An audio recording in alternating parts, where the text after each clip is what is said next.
Welcome to the Coldstream Conversational SMS product launch webinar. Today we'll be providing an overview of the product features and benefits, plus a live demonstration of the main functionality. We'll be taking questions at the end of the webinar, so if you do have any, then please use the control panel on the right to send them to us during the session. I'm Anthony Brown, Director of Sales and Marketing. Also joining me today is Anthony Hempel, Coldstream's Project Manager and Business Analyst. Some of you attending the webinar will know a lot about Coldstream after working with us over the years. Others will know less, so I'll just provide a quick company overview for the latter. Coldstream is a 9-year-old company and a specialist in strategic messaging solutions for the collections industry. We were the first company to introduce the use of SMS for collecting and have subsequently introduced voice and email messaging, plus IVR lines and web portals for taking payments automatically. SMS continues to be an increasingly effective communications channel for collections, mainly because every person you can think of has a mobile phone that can text. Not everybody may have a smartphone, but everybody I know has a text-capable mobile device, which leads us on to our next product. Conversational SMS has been designed specifically for the collections industry to allow customers to communicate with collections agents in a far less intrusive manner, at more times of the day, as it's more convenient to discuss personal information via text than over the telephone, and enabling agents to communicate with more customers simultaneously. It expands on the effectiveness of SMS as a communication channel by encouraging and instigating two-way text conversation from your outbound SMS campaigns, rather than pointing to an inbound telephony team where agents can only handle one call at a time. Clients setting up specific digital and e-collections teams are finding that agents can handle multiple customer conversations simultaneously, increasing the number of inbound replies they can respond to, thereby increasing the number of promises to pay being achieved. Obviously, the true measurement of success is the kept promise, the payment, and we found that by automating reminder messages around the promise to pay date and customer prompts for failed promises, we've increased the kept promise rates for our clients as well. It goes without saying that text conversations have a lower cost than outbound agent dials. And because an agent can deal with multiple conversations simultaneously, the person cost is spread across those many conversations and resulting outcomes, thereby not only reducing the cost, but also improving the effectiveness. Anthony will go through the functionality in more detail shortly, but it's worth highlighting the product's routing capabilities and ability to allocate conversations either based on the individual agents looking after an account, round-robin distribution between team members, support for multiple teams, and with the facility to set up overflow teams and route replies to an overflow if a text hasn't been responded to within an hour, for instance. Conversations will begin with an initial outbound campaign to instigate a reply by text, and agents can either free text their replies or use template replies or a combination of both. Preset outcomes can drive automated responses such as how to make a payment, and out-of-hours replies can be automated. Supervisors can reallocate conversations based on people's workload and abilities and be able to view activities and results real time, all of which ensures you're maximizing the productivity of your digital collections team and the outcomes from your customer replies. I'll hand over now to Anthony to provide a live demonstration of the platform.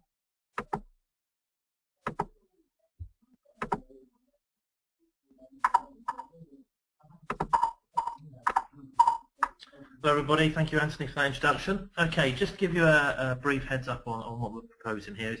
I'm going to take you through a quick demonstration of the service. I'm going to look at all the key features for you and show you how those work. And we can then, any questions you've got during this demonstration, just put them through on the bar on the right and we'll pick those up and we'll answer them at the end. Okay, so for those of you that are familiar with the Coldstream system and how it works, you'll know that we manage the SMS campaigns. We get a campaign file in, that triggers an SMS message out, and that will arrive with the end user on their phone for them to read. Conversational SMS is very similar. Initial messages will go out as part of a campaign file and be received by that end user, and will read that message, but they'll be prompted to do a response. Now when that response comes in, at that point it becomes a conversational SMS and becomes part of the conversational system. So the trigger for the actual conversation itself is exactly the same as a normal SMS message We send the message out, but it's responding back that will drop it into the system for you to have the conversation with. Okay, a couple of things we need to just understand at the start. The system works on two different levels. We have a general user level. This is the person that's going to be dealing with the conversations on a day-to-day basis, doing the responses, and agreeing whatever it is they're agreeing with your customer, whether that's a promise to pay, an arrangement, an IVA, or whatever it is that they need to do. There's a secondary level in the system. This is the supervisor level, and we will look at that later in the presentation. And you can see exactly what functionality they've got and how that differs from the user, and what additional features that gives you. So you can have that almost like your team leaders and your team supervisors. They have extra functionalities. They can manage the workload and things like that. Okay. If you look at your screen at the moment, we're actually looking at the general screen. This is the screen you land on when you first log into the Coldstream portal, the web portal. And those of you that use the system already will be used to seeing this screen. Slight difference on this one though is to the left-hand side, you'll see we've got a Conversations button. This is the button that you click on as a user to access the conversations that are queued to you. Now this is a live system, so we're looking at a live company at the moment. This is the Coldstream company setup.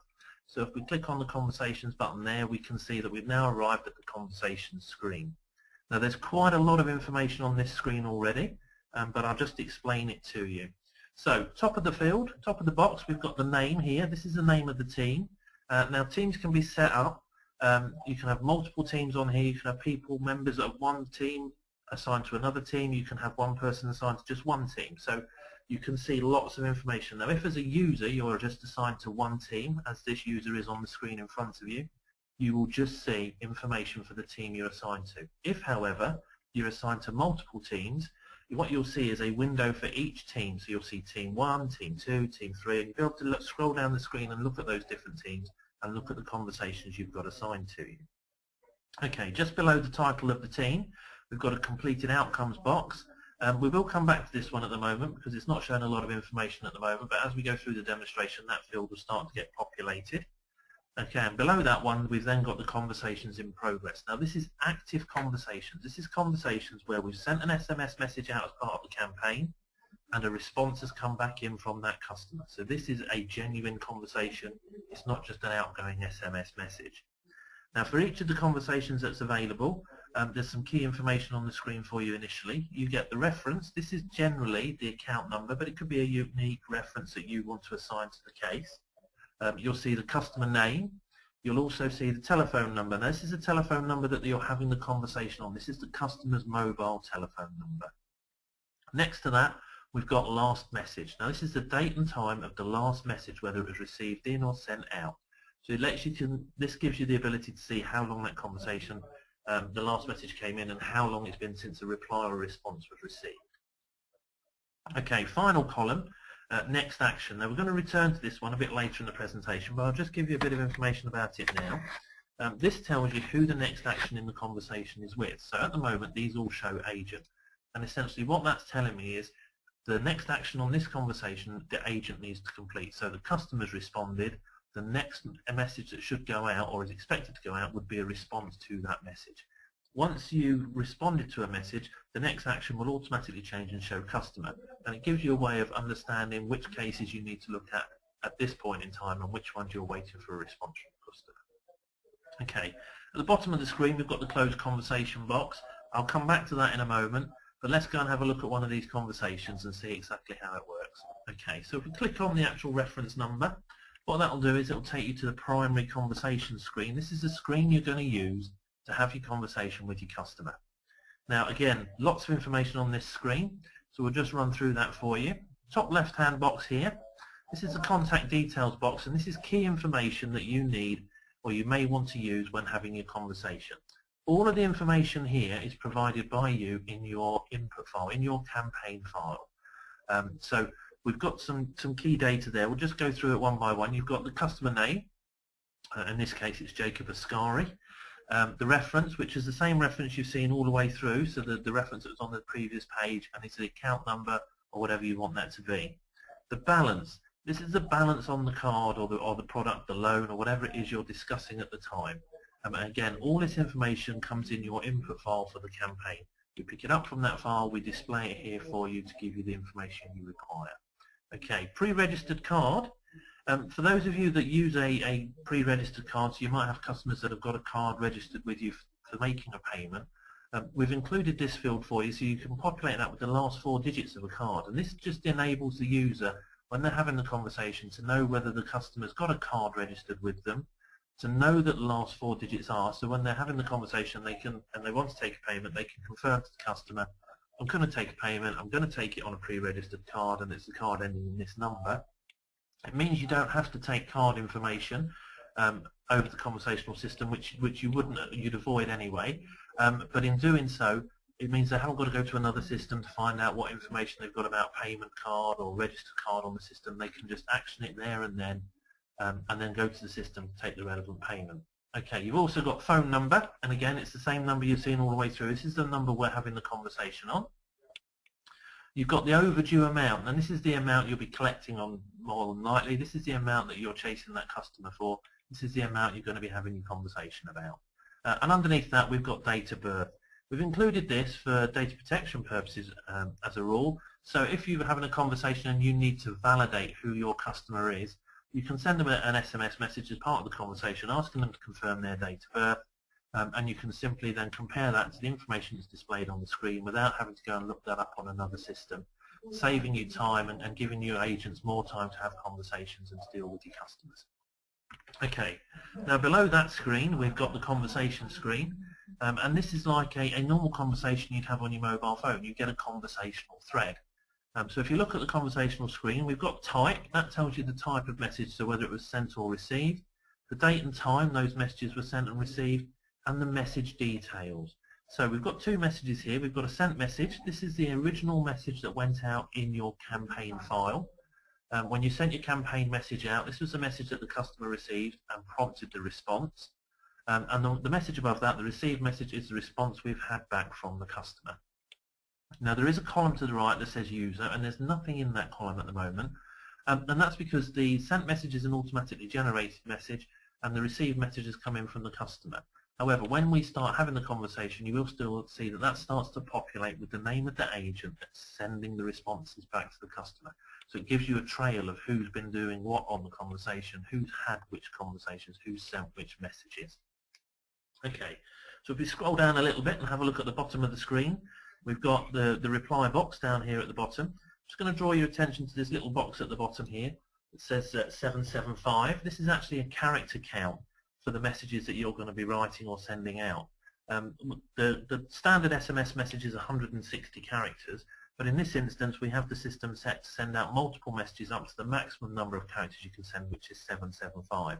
We've found that with users of the system at the moment, 160 characters generally isn't enough to have the responses or have the conversation with the customer, so the system is set so that you can send larger messages and have a proper conversation with your customer. Now as we go through sending a message out, you'll note that that number will change, and it's counting down how many characters you've got left before you hit your maximum character limit. Alright, so how do we send a message? Quite simply, you can free text a message, so we can just type in here, this is a free message, and if we were to send that, that would appear in the conversational thread. So you can write whatever you want in there, free text. Alternatively, we can template messages up. Now templated messages are templated at a team level. You've got the option, you can template individual messages for individual teams. This means that they can have custom messages, individual teams can have the right information available to them, and you can have it so that every team has a bespoke set of messages. Alternatively, you can have messages templated up and available to all teams. So you may want some messages that everybody uses, they might be the generic closure messages or the generic contact us messages, but you can also have messages specific to the type of conversation you have, specific to the team that you're having the conversation with. Alright, so just looking at these messages, we can click on one of the templates, and that will bring up the information and the wording of that template. Now in this example, you can see that we're asking for a payment, or we're saying we can offer an arrangement, and we're asking for an amount that is actually just X's at the moment. So you can key that in yourself, how much you want them to pay and how much you're offering. We'll just type that in at £10, and then we can send that message through. Now that message has now been sent to the system and is going out, and you'll see that the conversation has now been added to the message thread. And as you can see, it says we've sent the message, it says the date and time of the message we've sent, and it says the message content. And as you can see to the right, that user column has now been populated to say that message has been sent by a general user, which is the user I'm logged in as. So you can now see that that audit trail, that conversational thread is building up and will continue to build until the conversation is closed. All right, I'm just going to take you back a screen. So if we go back to the conversation screen, so we can see now, as I mentioned earlier, the next action, that's actually changed now to customer. So we can see that we've actually sent a response on that, and we're waiting now for the customer to respond. And you can go into all of the conversations, you can go back into any of the conversations there, all these conversations that are active, you can go in and out as much as you want, and revisit and read the information there and see what's going on. Now, as soon as you go back into the conversation, you'll see that you're still seeing all the information, and as soon as you get the response from the customer, that will automatically get added to that message thread and will appear in there for you. Now we're looking at the conversations earlier on the previous screen, and while we're waiting for a response to come from that customer, let me just explain how those conversations are routed through. Now generally, conversations are routed on a round-robin basis, and how that works is it routes the conversation to the user with the least amount of work. So the system will look to see who's logged in, who's available to receive conversations, and then it will look at the volume of work they've got, and it will assign the conversation to the person that's logged in with the least amount of work. Now if you're a member of multiple teams, the system will calculate all of the conversations you've got across all of those teams, and if you've got the most amount of work, it will then look for the next person and find the person that it can allocate the work to. Now alternatively, in your input file with all this other information that you provide us, we can include in there the name of the user you'd like to associate the conversation with. So if you're doing something like case management and you want individuals to look at a conversation or to deal with a particular customer, you can include that in your import file, and when the customer responds, the conversation will actually route directly to that user so they can continue their case management actions on that system, on that product for that customer on a one-to-one basis. Okay, back to this conversation. Now you can see the response has now come in from the customer. They're saying that it sounds good, they're happy to make that £10 arrangement on the 15th of the month. So we can go ahead and in your own systems you would set that arrangement up. Now we want to close this conversation for the customer because we're at a point now where they've agreed to the arrangement and we're happy to proceed. So if we look at the box at the top right hand side, this is the close conversation box. And again, as like the templates we looked at earlier, this is a drop down box. It's a list of closure reasons. Those again can be specified and can be tailored to the individual team, so we can configure that at a team level.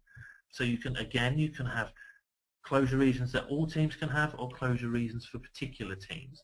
And the simple thing to do is just you select a closure reason, click submit, and that will close that conversation and record that closure reason against it. There's a little bit of extra functionality here though. For some conversations when you close them, you may need to give that customer some additional information. Now rather than send another message, wait for the customer to respond, we do have the functionality where we can send a final message at the point of closure. So in this example, we've made an arrangement, and you'll see that we've got two different headings here for closures. We've got arrangement and arrangement pre-registered card. And what this does is, for arrangement pre-registered card, it knows we've got a pre-registered card on the system, it will just close the conversation, and that's the end of the story. However, if we haven't got a pre-registered card, and we'll assume in this example we don't have that, we can close the conversation with the arrangement option. Now what this will do is it will close the conversation in the same way, but it will trigger a final SMS message to be sent to the customer. That SMS message will include configurable information. The information is in there, is up to you. It's a response that you can configure to your own team, but it will, in this instance, it's actually going to tell the customer how they can make their payment. Now the conversation will be closed, however that final message will actually get added to the closed conversation, and when we close this we'll go and have a look at the closure screens and I can show you that information being displayed. So closed conversation, and that conversation is now closed, and as we've closed it, it's taken us back to the main screen where we can see our queue, and you'll notice that that conversation now to Jacob of Scari has now moved into the closed conversation list. Now this list details all the conversations you've closed today.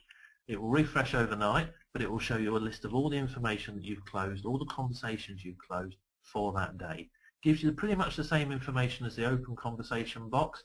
However, what it does do, it gives you the outcome. It tells you the outcome of that conversation, so you can see as a user that you've closed that conversation with an arrangement. What it also does is up at the top of the screen here where we said completed outcomes, you'll notice that now says arrangement 1. And this is an MI tracker, and every day when you're closing conversations it will record exactly what you've closed and provide a snapshot view of how many conversations you've closed and what the closure reasons were. So you might say arrangement 3, you might say promise to pay 2, but that will count up and keep a record for the day of how many conversations you've actually had, how many you've closed, and what those closure reasons were. Okay, let's go and have a look at this closed conversation then. So this is a closed conversation, and because it's a closed conversation, all you're going to get is a read-only view. This is a conversation that's finished. You won't be having this conversation again. You can view it, you can see the information's there, but you won't be able to continue the conversation because you have closed it. There's a couple of extra bits of information on this screen, obviously, so we can see that there on the sent piece there. That tells you the conversation, the final message that we sent out when we close the conversation. So we can see that it says thank you for your commitment. Please call the telephone number to make a payment. And the customer will have received that, and that's been added to the conversation, and it shows you that the general user has sent that.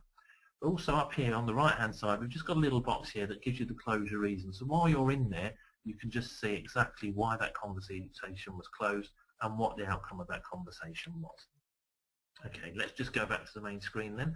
So we've had a look at this now. We've had a look at all the screens that the general user would use. We've had a look at how the information is sent, how the information is received, and how that conversational thread builds up. So what I'm going to do now is I'm just going to switch screens. I'm just going to have a look at the screen as if I was a supervisor. So this is the supervisor's screen. This is exactly the same log on the screen, you'll note, as when you logged in as a user. It takes you to the same landing page. And again, we've got the little button on the left-hand side that says Conversations. If we click on that button, you will, however, notice that it's a different screen that's available that appears for you. Now, as a supervisor, I may be supervising multiple teams. So you can see I've got a window here for Team 1, I've got a window here for Team 2, and I've got information available to me. Now, the information that's available to me is quite a lot at this stage, but I'll just go through it with you. If you look at the first thing to look at is the names, and you'll notice that we've got some names in red and some names in green. Now, this indicates who's logged in and who's logged out of the system. So if you're logged in, then you're in red. You're in green, I'm sorry. And if you're logged out, you're in red. And that changes whenever somebody logs in or logs out of the system and allows you to see who's available for those conversations. Now, as a supervisor, I want to be able to see who's available. I want to see who's having conversations logged in, assigned to them. But I might not want conversations assigned to myself. One of the features of the system here is we allow you to configure individual users to say whether they're allocable for conversations or not. So I can have a supervisor that will have conversations allocated to them, but I can also have a supervisor that is pure supervisory and who won't have conversations allocated to them. Now, this doesn't mean that they can't deal with conversations. It just means new conversations coming in won't automatically be allocated to that user. They will only be allocated to the people that are going to deal with those conversations on a day-to-day basis. What we will do is we'll have a look at that in a bit, and we can see exactly how you can look at conversations, how you can process conversations. Okay. Now, as a supervisor, there's other information I'd like to see. And if we have a look down here at General User 2, this was the user we were logged in on just a few moments ago.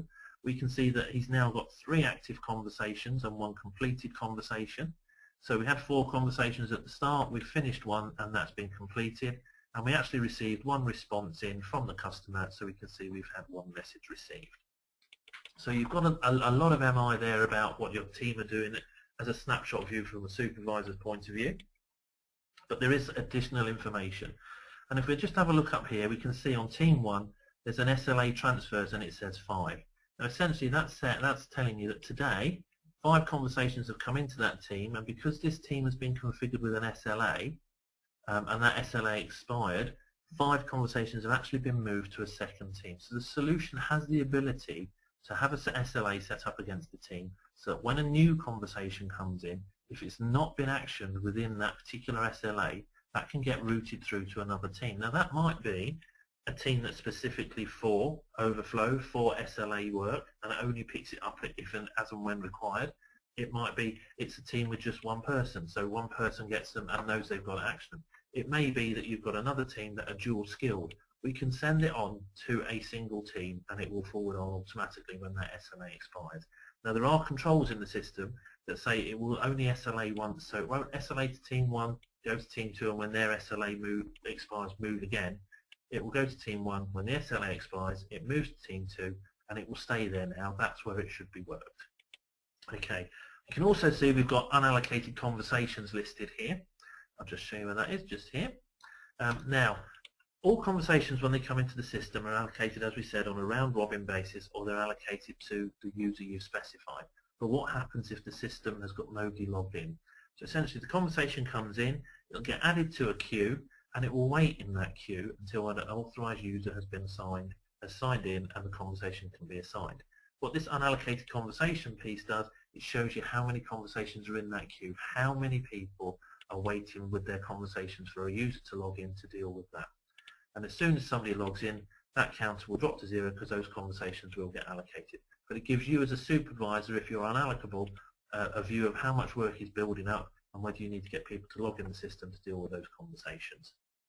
Okay, enough about this screen. Let's move on to the next one. So, supervisor allocable. I can see I've got general user 2 still signed in. So let's go and have a look at their work. And essentially I click on that user and I'm now seeing the same type of screen that they saw when they logged in to actually handle the conversations. You can see I've got the primary windows are the same. I can see the information about the conversations. I can see the closed conversations. But there are a few little changes on here. So the first one to look at is this top right hand side. We've got a little button here that says search link. Now essentially this is allocated to individual users, and on this instance we've allocated it only to supervisors. And what this does, it gives the supervisor the ability to look for particular conversations. So you can click on that link. I'll just click on it quickly, and it gives you a quick search field. You can search on the telephone number or the reference number for any conversation, and once you put it in there and click search, it will go away, it will search the system, and it will look for any open conversations with that telephone number or reference number, and it will look for any closed conversations that were closed in the last 90 days. And essentially all this does is it helps you as a user, as a supervisor, should you need to go back and find a conversation, should you need to be able to go and see multiple conversations that have maybe happened with that customer, you can use that search functionality to find those conversations, and you'll be presented with a view of those conversations and how you'd like to then look at them and see what you want to do. Now, depending on whether you're authorized to action the conversations, does mean if you're read-only, if you've got a read-only allocation for that conversation, you'll get a read-only view. If, however, you've got authority to respond to a conversation and it's an open conversation, you can go in there, you can respond to that and send a conversation message out. Okay, so I'm now looking back at that user. I'm looking back at general user 2. I'm looking at their queue, and I can see that they've got 3 bits of conversations on the go at the moment. They've got one with John Smith, one with Winifred Thomas, and one with Gareth Bates. Now, there may be a situation that arises where you need to transfer some of these conversations to other members of the team because they're not getting work. So imagine a situation where this user has been in, they've had conversations assigned to them, but they've had to go to a meeting, they've had to go home sick. For whatever reason, they've got these 3 conversations that are now sat with them and they need to be actioned. As a supervisor, you want to be able to move that around in your team. And we give you that functionality here, so you can select which conversation to move, and actually let's move all 3.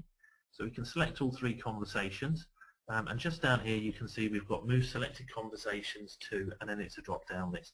And this drop down list lists all of the users in that team that you can reallocate those conversations to.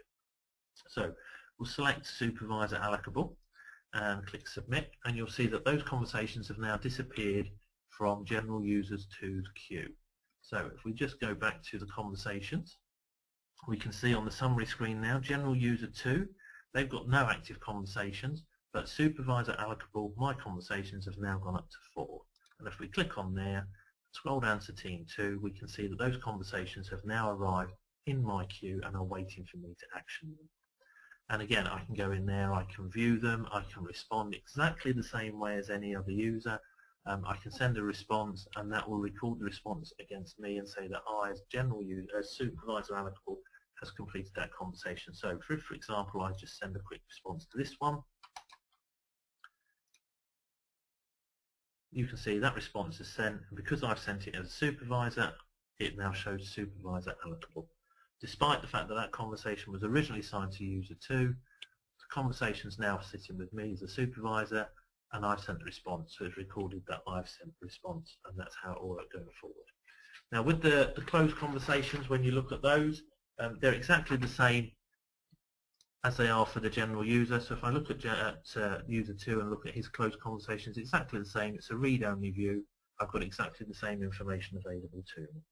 Okay, so we've looked at reallocating conversations, we've looked at auto-assign, we've mentioned the SLA, we've looked at sending, we've looked at receiving a conversation. Now there are one or two other little tiny bits and bobs that we can look at.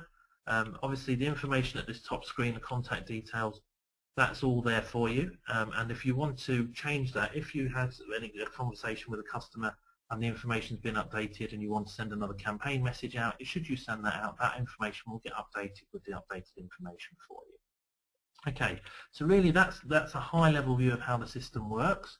Should you wish any more information, Anthony will cover off how you can do that after this part of the presentation. But what I'm going to do is I'm just going to pass you back to Anthony now, and he'll continue the presentation from here. So thank you.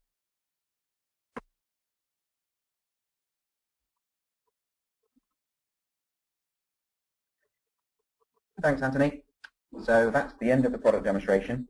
We have a couple of questions already to cover. Whilst we're doing that, I'm also going to launch a screen with some contact options available, some follow-up contact options available to you. Should you require a demonstration, pricing, or a brochure, if everybody could click the relevant option. Our first question, Anthony, is are there any limitations on the number of agents and or the teams that the system can handle? No, the system can handle as many agents in a team as you want, and you can have as many teams as you'd like. Obviously, if you assign a single agent to multiple teams, they will see a list of teams they're a member of and conversations that are in there.